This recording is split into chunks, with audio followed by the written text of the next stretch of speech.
Assalamualaikum warahmatullahi wabarakatuh. Kita ketemu lagi di channel Paradigma Baru. Kali ini kita kedatangan seorang tamu. Kita langsung sambut saja sambil kita berkenalan dengan beliau.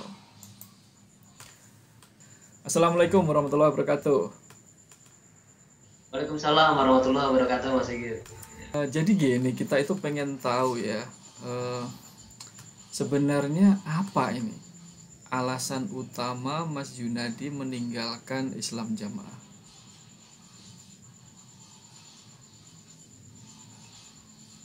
Alasan utamanya ada pemberontakan di hati kecil saya. Ada pemberontakan itu berupa apa? Ada di satu titik saya tidak setuju kalau di luar jamaah kami ini atau Islam Jamaah dicap kafir. Memangnya gini. Panggilan hati. Memangnya mereka yang di luar Islam Jamaah itu memang benar-benar dianggap kafir ya? Allah, iya, itu penyaksian saya, pengalaman saya dari saya kecil. Saya lahir di kalangan Islam Jamaah, dikala kedua orang tua saya sudah Islam Jamaah. Yang begitu yang saya dengar di pengajian-pengajian mereka, itu literally harfiah, mereka memang mengkafirkan orang Islam yang di luar jamaah mereka. Orang Islam yang belum berbaiat pada imam mereka. Itu fakta, Mas. Wallah, itu ya, jadi bukan isu, bukan fitnah, atau seperti yang mereka katakan, itu fitnah, atau dalam buku resmi mereka, website mereka, itu fitnah, itu tidak benar. Tapi itu bukan itu yang sebenarnya fakta yang terjadi. Itu memang jamaah kami ini mengkafirkan orang Islam yang belum berbaiat pada imam kami. Begitu. Jadi alasannya adalah tidak ingin mengkafirkan orang lain gitu ya. Tapi beneran alasannya itu bukan karena sakit hati sebenarnya. Bukan, saya bisa dikatakan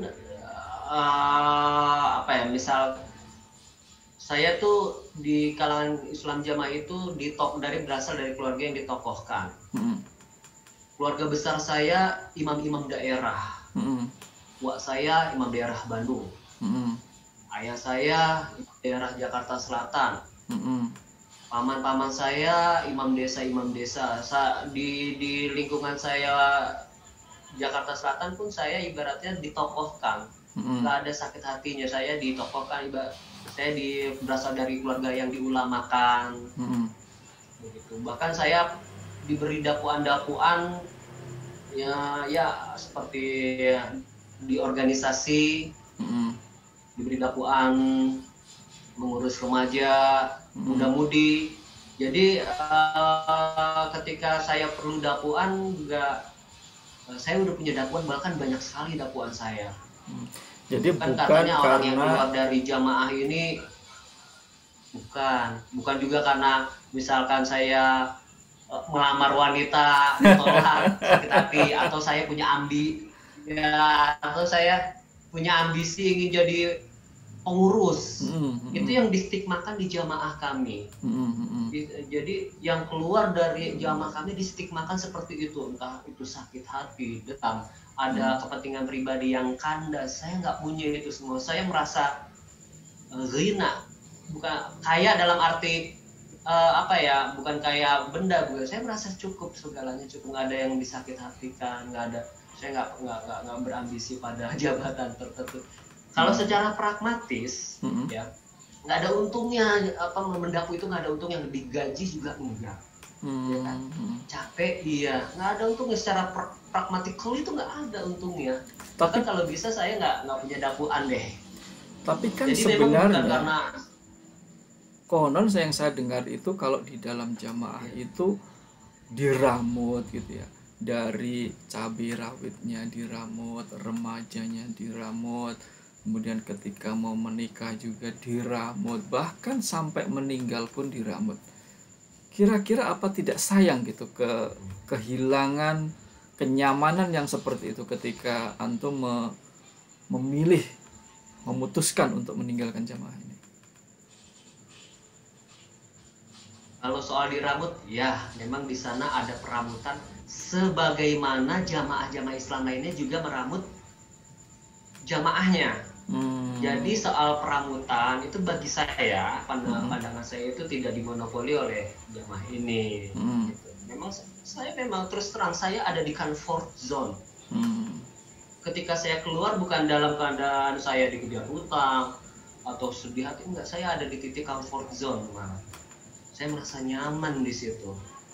Tapi saya kembali ke prinsip, saya harus mendahulukan ghirah agama, kecemburuan agama. Ketika agama diselewengkan, saya harus mengedepankan itu. Jadi memang banyak yang saya korbankan, seperti saya udah kehilangan mungkin sahabat-sahabat dekat yang sudah menjauhi saya.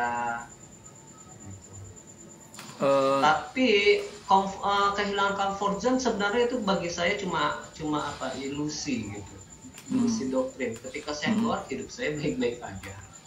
Ada sesuatu yang hilang. Alhamdulillah. Saya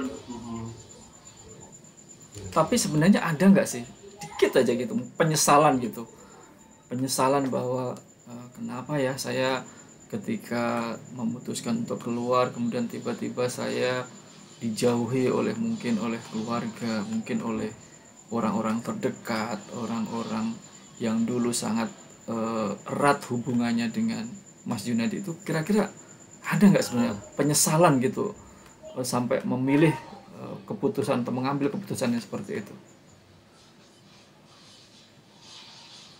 Alhamdulillah enggak ya. Pertama, saya punya nuclear family atau keluarga inti yang nggak mempermasalahkan. Memang sempat awal-awalnya menyayangkan, aduh, keluar dari jamaah mal, ibu saya sedih. Tetapi seiring dengan waktu berjalan, baik-baik saja. Keluarga inti saya, ayah, ibu, kakak adik kandung, nggak masalah, gitu. Nah, di situ saya, jadi selama saya nggak kehilangan keluarga, ayah saya no problem gitu ya, kehilangan persahabatan, teman-teman lama gitu. Saya punya istri, anak-anak gitu, nggak menyesal. Dan ternyata pun dunia nggak sekecil daun kelor gitu. Alhamdulillah nggak ada penyesalan. Bahkan saya mendapatkan banyak pengalaman baru. Pengalaman baru itu ternyata dunia nggak sesempit tempurung yang sejauh ini yang saya tinggali. Ketika tempurung itu terbuka, saya keluar dari tempurung, saya lebih merasa dunia lebih luas. Saya lebih merasa bersaudara dengan orang Islam lain yang selama itu sensasi itu nggak saya miliki. Ketika saya meninggalkan jamaah ini, takfiri ini, saya merasa dunia lebih luas. Saya bisa leluasa sholat berjamaah di mana aja, di masjid kaum muslimin. Saya bisa baca literatur agama yang notabene itu di jamaah ini tuh dilarang keras untuk baca buku di luar jamaah mereka. Memangnya di dalam ilmu pengetahuan terbuka. Memangnya di dalam jamaah itu benar-benar dilarang gitu ya, kita membaca buku, kita membaca atau berguru atau mengaji di luar kelompok mereka, itu benar-benar dilarang ya?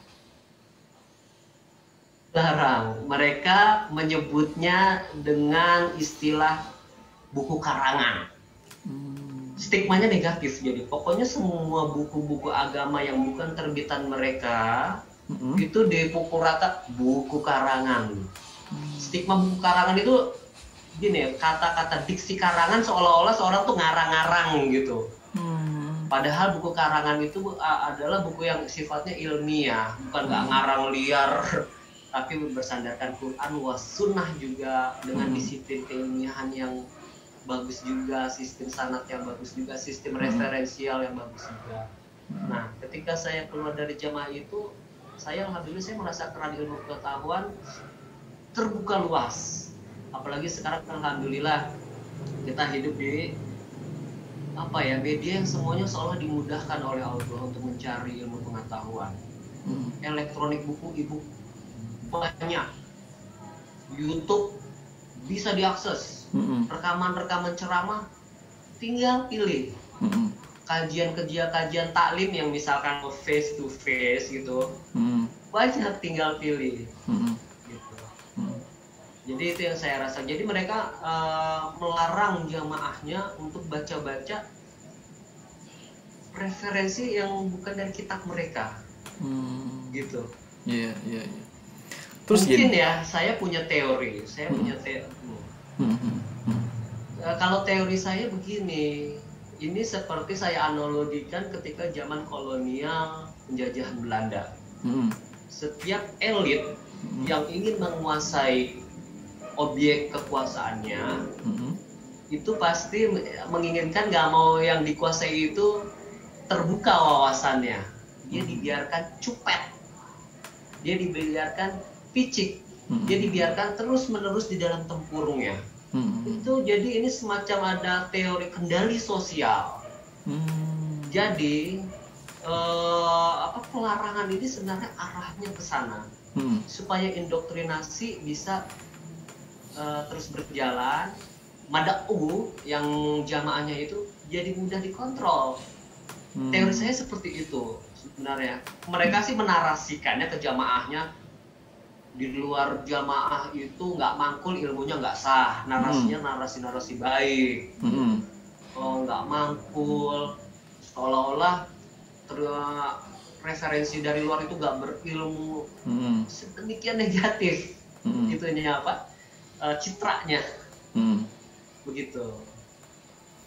Terus kalau memang seperti itu ya, ini kan agak kontradiksi dengan jargon-jargon yang mereka kembangkan gitu, karena selama ini pengetahuan saya mereka itu tujuannya murni masuk surga gitu, murni masuk neraka gitu, mengerjakan agama dengan murni, kira-kira bersih dari bid'ah, syirik, khurafat, tahayul gitu. Nah itu kok beda gitu dengan yang Mas Yuda disampaikan, itu gimana Mas?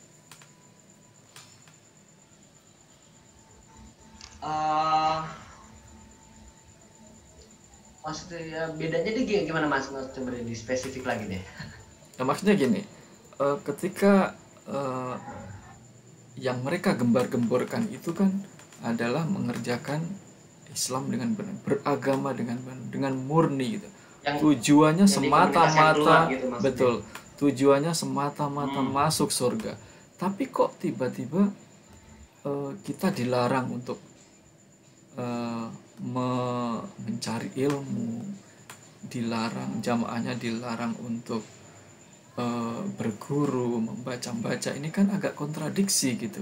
Jadi apakah menurut mereka itu masuk surga itu akan gagal gitu kalau mereka itu membaca buku karangan luar yang di luar yang mereka kajikan gitu? Iya, jadi kalau tadi Mas Sigit bilang akan gagal, bisa saya katakan demikian. Mereka punya analogi begini. Mencari ilmu harus dengan mangkul. Kalau tidak mangkul, itu seperti ilmunya itu mencuri, walaupun kamu benar amalannya. Begitu. Jadi meskipun kalau kamu nggak mangkul dengan jamaahku, nggak mencari ilmu dari jamaahku, walaupun kamu benar, amal ibadahnya tetap ditolak sama Allah. Gitu ya. Mereka. Jadi memang apa ya? Atau barangkali apakah mungkin ada motif-motif lain sebenarnya? Apakah itu sekedar mungkin kamuflase, atau memang menurut mereka sebenarnya surga itu memang ya begitulah cara mencapainya gitu, atau bagaimana sebenarnya tentang hal ini, Mas? Ya kalau memang begini, kalau soal kamuflase, di jamaah saya ini punya dua standar antara komunikasi ke dalam dengan komunikasi keluar. Jadi apa yang dikomunikasikan keluar ke jamaah kami itu tidak fakta di dalam jamaah itu. Kami menyebutnya ini dengan fatona bitona luhur. Gitu. Jadi motifnya mungkin ya, menurut saya itu motifnya menurut saya ini sih penguasaan massa ya, dengan nanti yang ujung-ujungnya ketaatan mutlak ketika seseorang sudah di jamaah inilah aku masuk surga, jalan tunggal masuk surga, selamat dari neraka. Ketika itu sudah masuk ke benak kita, membalung sumsum, menjadi mendarah daging dalam pikiran kita. Kalau ketika seseorang sudah di situasi psikologis seperti itu, akan mudah dikontrol, akan mudah menurut apa yang pimpinan katakan. Gitu. Entah itu berupa permintaan harta, entah itu nanti di ajang politik harus milih politik tertentu. Oh, mereka main politik juga sebenarnya ya? Oh iya mas, ini politik, dibalik ini politik. Oke. Saya ini memang politik ini. Karena kan mereka selama ini gembar-gembornya agama ini kan beda, Bu. Tujuannya itu benar-benar murni masuk surga. Ini bukan masalah politik, ini bukan masalah parpol seperti itu. Tapi ternyata mereka juga main politik juga sebenarnya ya. Iya, mereka sebenarnya begini. Mungkin mereka mendefinisikan politik itu dalam definisi yang sempit, sehingga mereka tidak menyebutkan ini politik. Padahal kalau kita mengembalikan definisi politik yang lebih komprehensif, apa yang mereka lakukan adalah politik. Keamiran itu sia-sia Islamiyah dalam konteks kepolitikan itu sebenarnya. Cuma mereka menarasikan kepada jamaahnya ini bukan politik, jadi seolah-olah ini adalah murni agama. Kita tidak bisa meninggalkan politik. Semua yang berkaitan dengan kebijakan publik itu adalah politik. Karena nanti kalau dalam politik, dalam definisi yang lebih kecilnya lagi ya, nanti ya buat jamaah-jamaah ini ya dipakai buat dagangan politik, bisa kan? Misalkan dalam satu pertarungan pilkada, pilih partai ini, ya jamaah yang sudah taat ya semuanya tinggal pilih. Nanti yang dapat untung kan pimpinan-pimpinannya dalam deal-deal politik itu. Menarik ya ternyata ya. Menarik ini sungguh-sungguh. Ternyata di luar yang mungkin selama ini banyak orang tahu ya. Ngomong-ngomong soal iuran atau iuran keanggotaan atau infak itu bagaimana kalau di jamaah Islam jamaah ini? Di jamaah ini tulang punggung dari pendanaan itu ada di isrun. Kami menyebutnya dengan istilah isrun. Isrun Ya? Isrun itu berasal dari bahasa Arab yang mereka terjemahkan dengan 1/10. 1/10. Kata asyara 10 kan bahasa Arab. Isrun kan jadi 1/10. Maksudnya adalah jamaah-jamaah ini bayar 10% atau 1/10 dari pendapatannya bulanannya. Kalau gajinya 1 juta bayar setiap bulan berarti 100.000.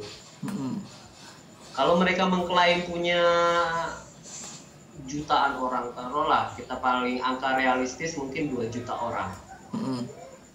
Angka realistis jamaah ini 2 juta orang yang sudah udah produktif secara ekonomi, tapi 100.000. Itu 100.000, setiap orang bayar 100.000, kaliin aja berapa miliar gitu.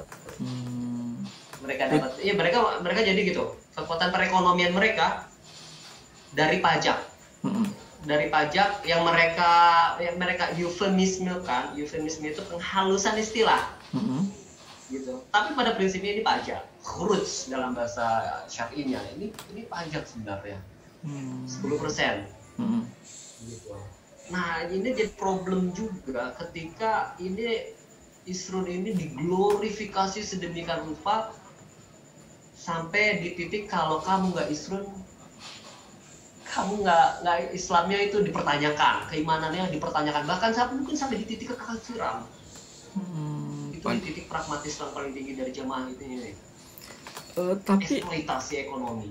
Apa benar seperti itu? Maksudnya gini, kalau mereka itu tidak menyerahkan atau tidak membayar Isrun tadi, itu apakah mereka didatengin, kemudian diambil hartanya, atau kemudian kira-kira diteror harus bayar gitu, atau bagaimana sebenarnya?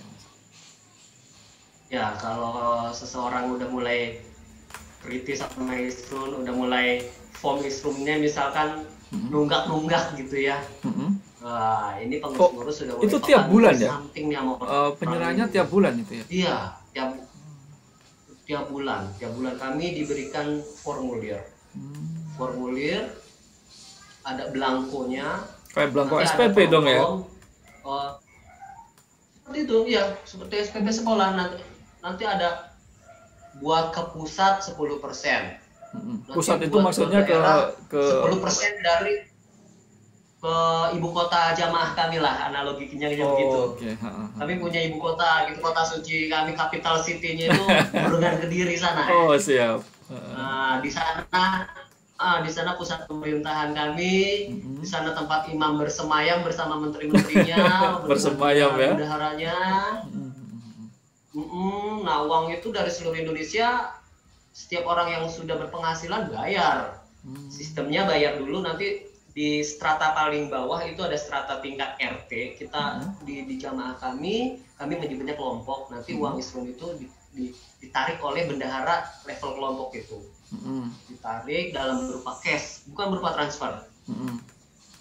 Nanti dari bendahara kelompok naik lagi ke strata yang lebih tinggi, bendahara desa, atau kami menyebutnya KU desa atau keuangan desa. Nanti semuanya sampai di pertemuan rutin setiap bulan. Jadi jamaah ini mengadakan pertemuan rutin, dia tiap-tiap gubernur itu datang. Misalkan di Indonesia ini di-split menjadi dua, barat dan timur.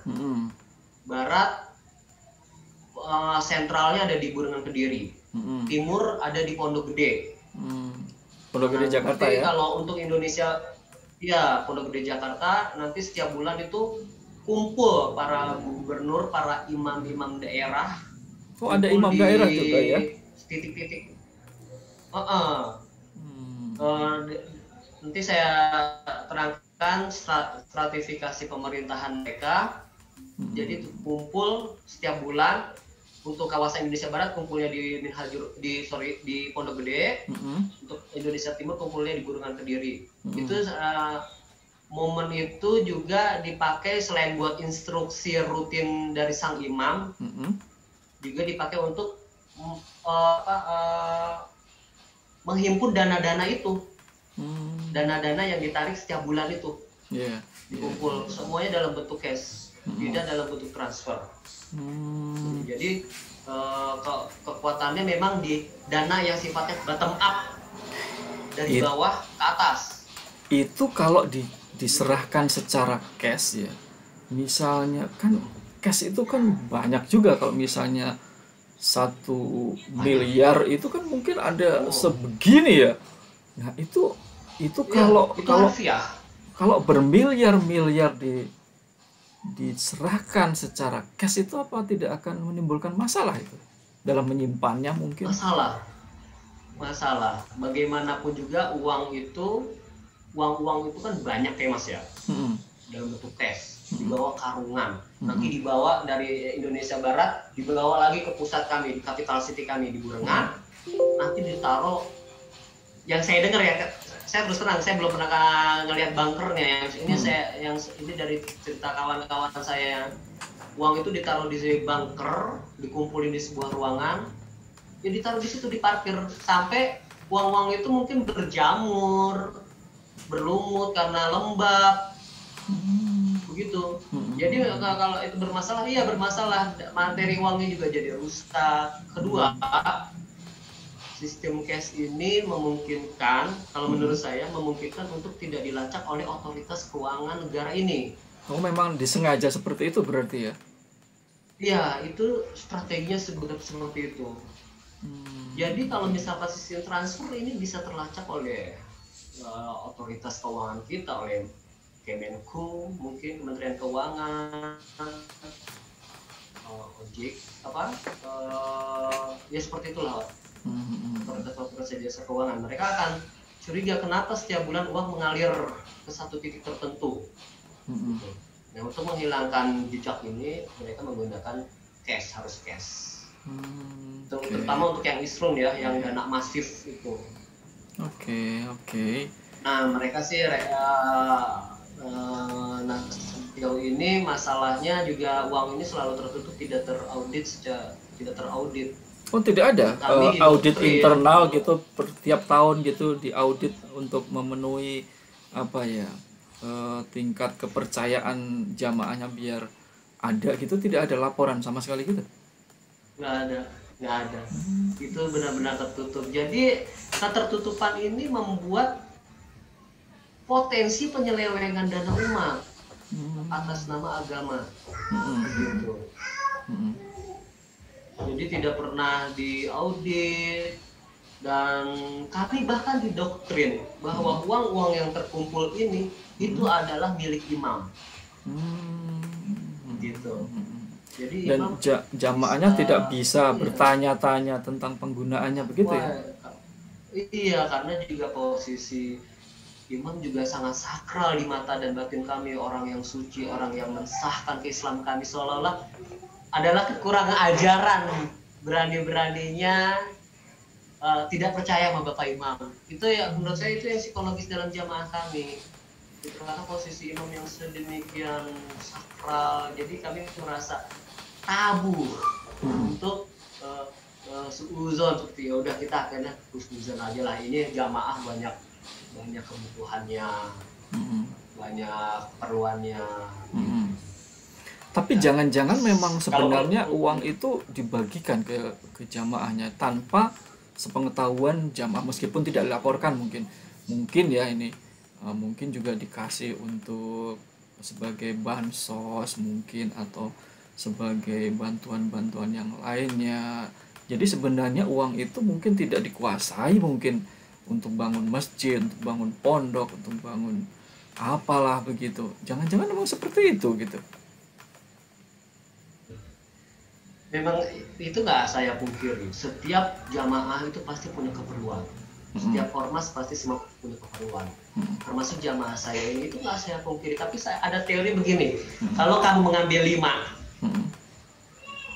pakai 2 yang buat kepake, 3-nya digelapkan, orang akan melihat 2-nya ini seolah-olah terpakai.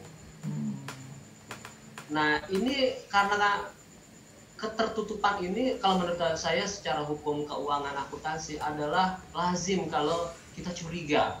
Kalau kita kebalikan dengan hukum-hukum akuntansi keuangan seperti itu, ketertutupan ini kan wajar untuk menimbulkan pertanyaan. Dan ini bertahun-tahun nggak ada keterbukaan, tertutup, benar-benar tertutup begitu. Kalau dipakai pembangunan pesantren-pesantren memang dipakai buat beli kendaraan operasional, untuk transportasi itu memang ada. Cuma kita nggak tahu nih, misalkan dari 10 miliar yang sudah didapat, bisa aja kan untuk narasinya dipakai 3, 7 gelap kan kita melihatnya 3-nya ini akhirnya.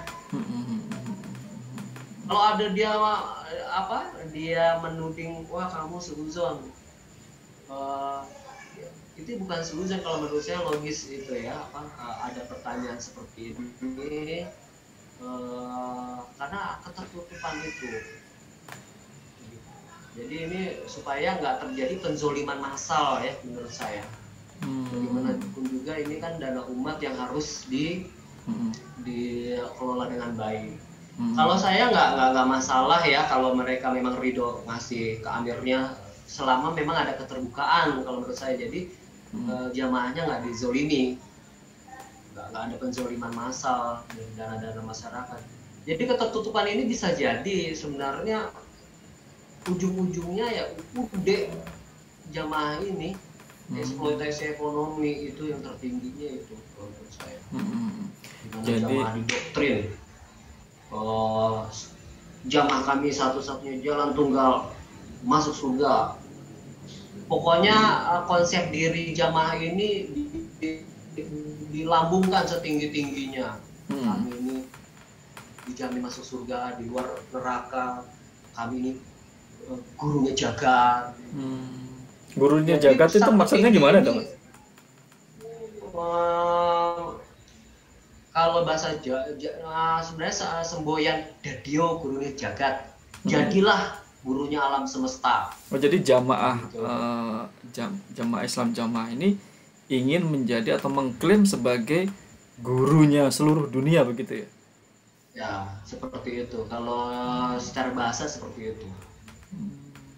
Itu kan membuat siapapun yang dipuji seperti itu pasti ada self konsepnya melambung tinggi gitu kan, dipuji seperti itu yang mengakibatkan dia betah dalam jamaah ini karena self konsepnya psikologisnya dilambungkan seperti itu, bahwa kamu ini ahli surga, kamu ini gurunya jagat seperti itu. Ini elit mereka ngerti psychological engineering ya, gitu. Terus sebenarnya dengan klaim yang sangat luar biasa seperti itu, sebenarnya pernah nggak sih ada semacam dialog, ada semacam mereka itu menyampaikan ajaran mereka dengan terbuka gitu ke seluruh masyarakat. Kan kalau mereka terbuka menyampaikan ajarannya itu berarti kan jamaah ini akan menjadi semakin besar gitu, dan otomatis itu juga akan bagus dampaknya bagi mereka. Itu pernah nggak ada semacam dakwah terbuka, kemudian dialog terbuka gitu, pernah ada nggak Mas? Nggak pernah ada. Semua ajaran internal hanya buat intern. Ketika jamaah ini harus berkomunikasi dengan pihak luar, misalkan MUI, DEPAK, atau government, mereka akan mengkomunikasikan yang baik-baik aja. Enggak, kami nggak mengafirkan, enggak, kami nggak punya imam yang dibaiat, enggak. Jadi mereka sangat merahasiakan ajaran ini jadi khusus untuk intern. Saya punya hipotesa lagi bahwasanya ketertutupan ini juga sebenarnya bermanfaat untuk melindungi dari kritik sosial, dari pengawasan sosial. Coba deh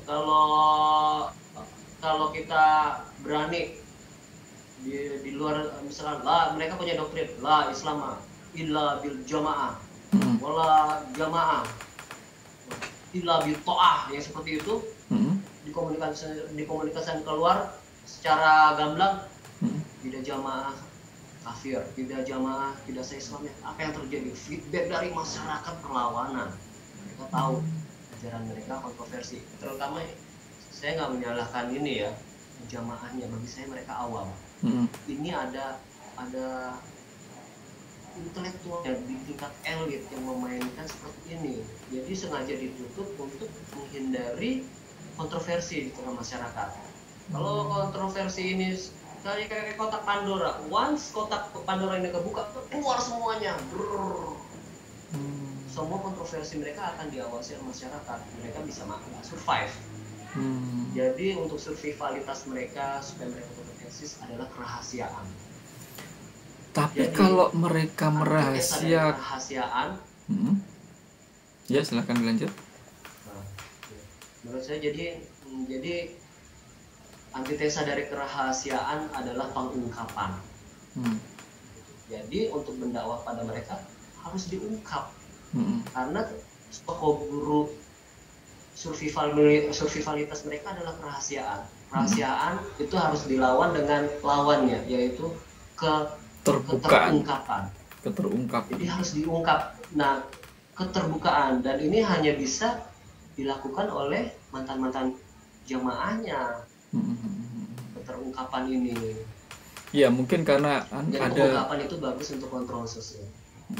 karena kan ada sebagian pihak mungkin yang menilai ya bahwa bagaimanapun itu kan suatu aib gitu, misalnya ya aib dalam tanda kutip, aibnya umat Islam gitu. Kenapa kok begitu diumbar-umbar, dibuka-buka, itu kan justru akan menyebarkan aib gitu, dan itu mungkin ghibah gitu. Kalau misalnya ada yang bilang seperti itu, bagaimana Mas? Yang sebenarnya dalam Islam sendiri nggak ada yang diaibkan ya menurut saya. Semuanya sudah terbuka, dan Rasulullah bahkan menganalogikan itu lebih jelas daripada siang hari. Terangnya siang hari agama Islam itu seperti itu. Nggak ada sistem taqiyah, tonah seperti itu. Jadi menurut saya Bitonah itu apa? nggak ada yang harus Maksudnya dibuka. bitonah itu bagaimana Mas? Oh, bitonah itu jadi gini Mas. Kalau saya ambil analogi Syiah mungkin Syiah karena lebih dikenal ya, sudah dikenal oleh umat Islam umumnya. Mereka punya strategi atau akidah taqiyah. Seperti itulah taqiyah. Jadi kami diedukasi oleh pemimpin kami untuk tidak mengkomunikasikan keluar apa yang dirahasiakan dalam jamaah kami. Jadi tertutup semua gitu ya? Apa yang dirahasiakan tutup. Jadi bahkan ini jadi pious lying. Pious lying itu kebohongan yang soleh, seolah-olah seperti itu. Jadi kebohongan itu disolehkan. Kebohongan itu jadi ibadah. Jadi kebohongan jadi culture, karakter jamaah kami, di mana kami melakukan kebodohan itu dalam rangka ibadah. Jadi sudah di titik ironi seperti itu. Karena memang menjaga kerahasiaan jamaah kami itu doktrin utama. Jadi mungkin Ya, semacam mungkin kalau saya sih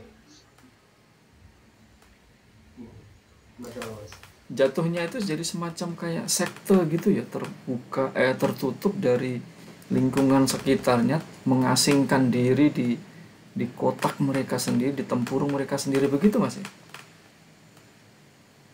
saya nggak keberatan dengan sebutan itu ya, definisi sekte. Ini memang sudah bisa dikatakan sudah masuk definisi sekte.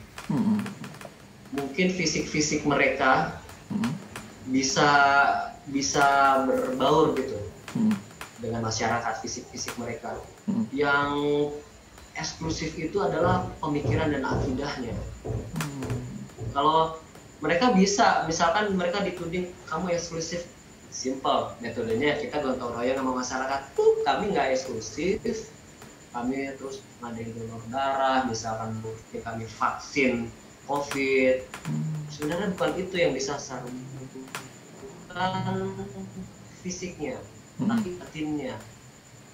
Ada keterpisahan dengan umat Islam lainnya, keterpisahan dengan garis iman dan kafir, sudah di titik itu.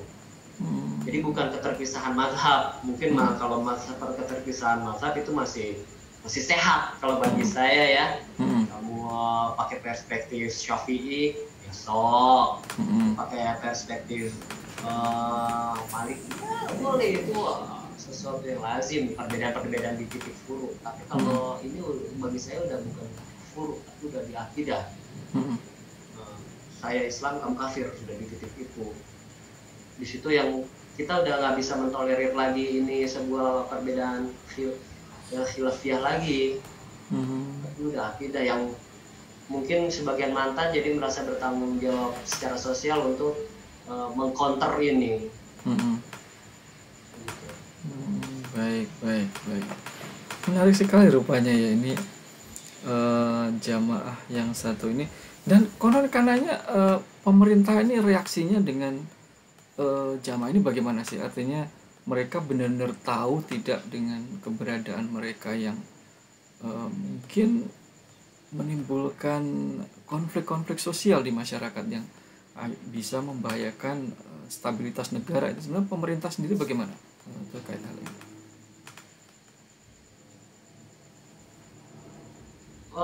Tanggapan pemerintah kepada mereka baik, karena mereka juga cerdas politik kalau menurut saya.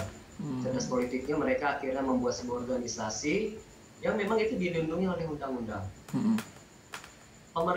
Pemerintah itu kalau menurut saya itu udah tahu ya, karena ini jamaah ini sudah secara hukum sudah dinyatakan sesat oleh Kejaksaan Agung tahun 1971. Oh, sudah pernah ya berarti ya? Jamaah ini udah pernah.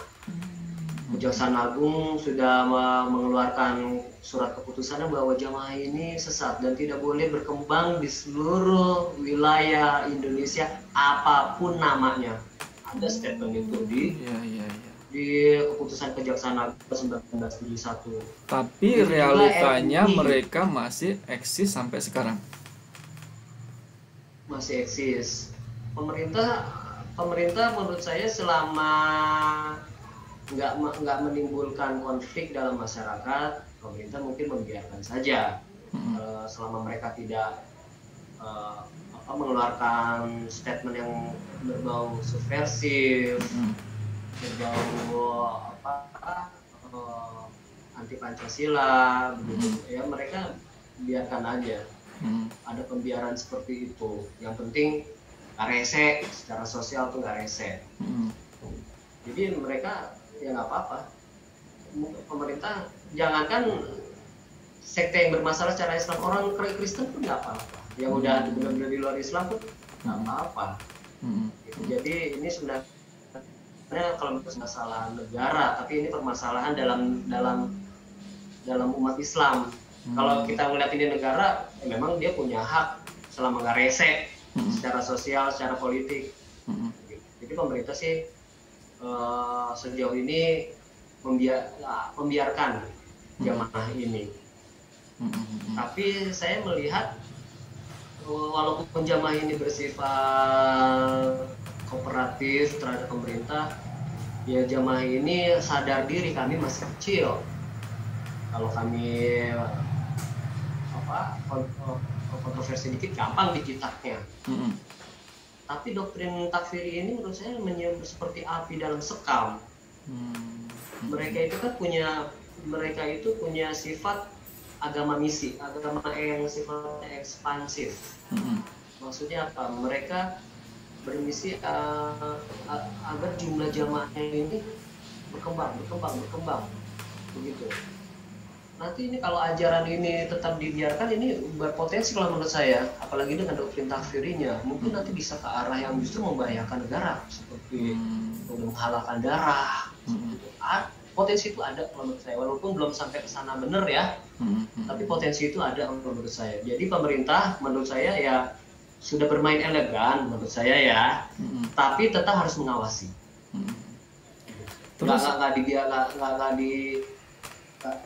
Nggak di trust begitu aja, dipercaya nggak, tapi harus tetap diawasi, diasistensikan oleh dengan mantan-mantannya mungkin lewat instrumen MUI. Dan saya sih lebih setuju memang kita persuasi baik-baik, dakwah baik-baik, untuk kebaikan di NKRI juga. Insya Allah dakwah persuasif itu lebih efektif kalau menurut saya. Tapi di luar yang tadi ancaman yang bisa saja sewaktu-waktu mungkin muncul ya, apalagi nanti apabila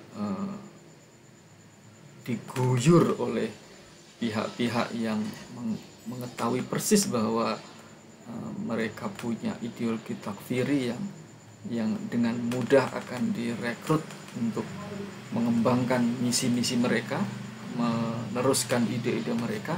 Di luar itu, apakah dalam saat ini di luar itu ada konflik-konflik di antara masyarakat akibat dari doktrin takfir yang mereka miliki saat ini? kalau konflik dengan masyarakat enggak ya. Mereka punya doktrin semboyan Fatona Bitona Budi Luhur. Jadi mereka tetap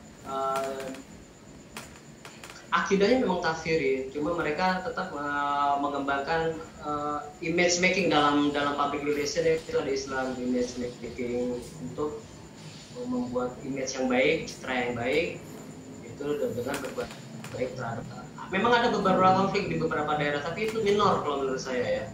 Justru konflik yang sering terjadi adalah konflik dengan mantan jamaahnya sendiri. Gitu. Kalau dengan jamaah orang luar mereka nggak saya dengar ya. Memang terdengar ada beberapa persekusi, tapi itu minor menurut saya. Mereka memainkan teknik sosialisasi yang bagus, walaupun untuk Fatona Bitona Budi Luhur. Tapi konflik masyarakat yang terjadi justru dengan mantannya sendiri. Karena gimana ya? Mantannya itu dicap murtad. Jadi perdebatan yang terjadi ini justru terjadi dengan mantannya sendiri. Sampai mantan itu mengalami persekusi, ancaman pembunuhan, pengusiran,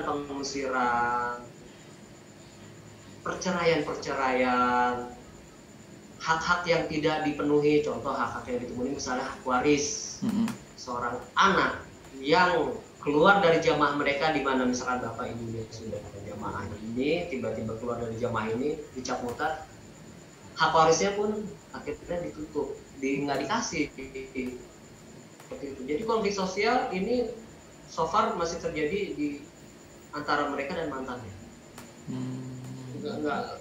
Saya kembalikan ke istilah awal saya. Ini tetap seperti api dalam sekam yang apabila tidak kita antisipasi sejak awal, ini bisa tiba-tiba bakar.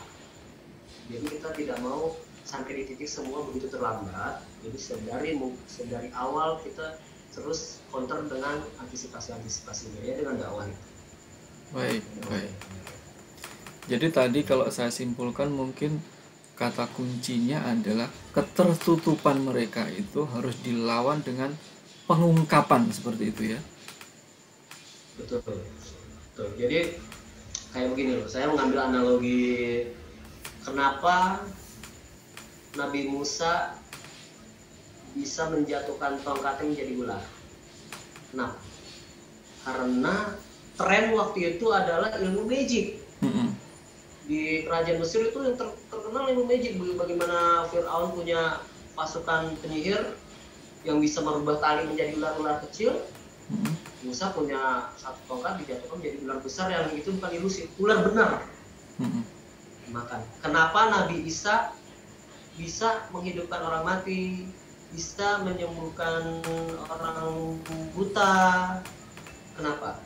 Karena itu adalah antitesa dari zamannya yang memang ilmu ketabiban, Helenisme di Yerusalem, Judea itu sedang berkembang, ilmu kedokteran itu. Saya mengambil pelajaran dari itu. Jadi kenapa Al-Quran, mukjizat Nabi Muhammad adalah Al-Quran, di mana punya nilai estetika kebahasaan yang sangat bagus, dari rima yang bagus, karena Nabi Muhammad memang mengalami masyarakat yang mengapresiasi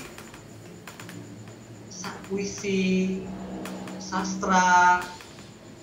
Mereka mungkin umi, tapi mereka punya cita rasa puisi yang bagus, punya cita rasa kebahasaan yang bagus. Adalah Quran. Jadi kita harus melawan dakwah itu dengan Maduki ini punya modusnya apa? Kalau jadi dilawan dengan antitesanya.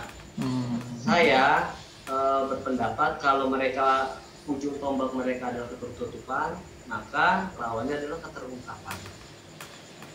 Baik. Jadi itu adalah kalau saya boleh propose sebuah strategi, saya mempropose itu keterungkapan. Bagaimana realitasnya? Kumpulkan bukti-bukti, kumpulkan dokumen-dokumen, kumpulkan rekaman dan lain sebagainya. Jadi ketika kita menggugat mereka, kita nggak menggugat secara zolim, kita menggugat secara data. Ini data, nggak terbantahkan. Kalau kita cuma lisan doang, di sana ada pembunuhan mereka hari ini, itu nggak, biasanya nggak diterima. Kita harus melawannya dengan scientific method seperti itu. Bisa dari pertanggungjawaban juga tadi kita sebenarnya nggak untuk membuka semua aib, tapi kita justru ingin mengkoreksi sama-sama untuk menuju kamu lebih baik, nggak untuk dijatuhkan, tapi kamu ingin lebih baik. Jadi saya ingin konsep yang konstruktif seperti itu, dengan kembali lagi dengan keterungkapan. Model kita mengcounter mereka adalah keterungkapan dengan fakta, dengan data, dan kejujuran yang objektif. Baik Mas Junadi, terima kasih banyak atas sharing-sharingnya. Ini sangat membuka mata kita bagaimana mereka modusnya seperti apa, dan semoga apa yang sudah di-sharing tadi bisa bermanfaat bagi kita semuanya, bagi seluruh masyarakat, bagaimana menyikapi jamaah ini sebaik-baiknya dan demi kemaslahatan seluruh umat. Terima kasih sekali lagi. Jazakallah khairah. Demikian tadi bincang-bincang kita dengan Mas Junadi. Semoga membawa kebaikan buat kita semuanya. Dan jangan lupa like and subscribe, share juga channel Paradigma Baru. Assalamualaikum warahmatullahi wabarakatuh.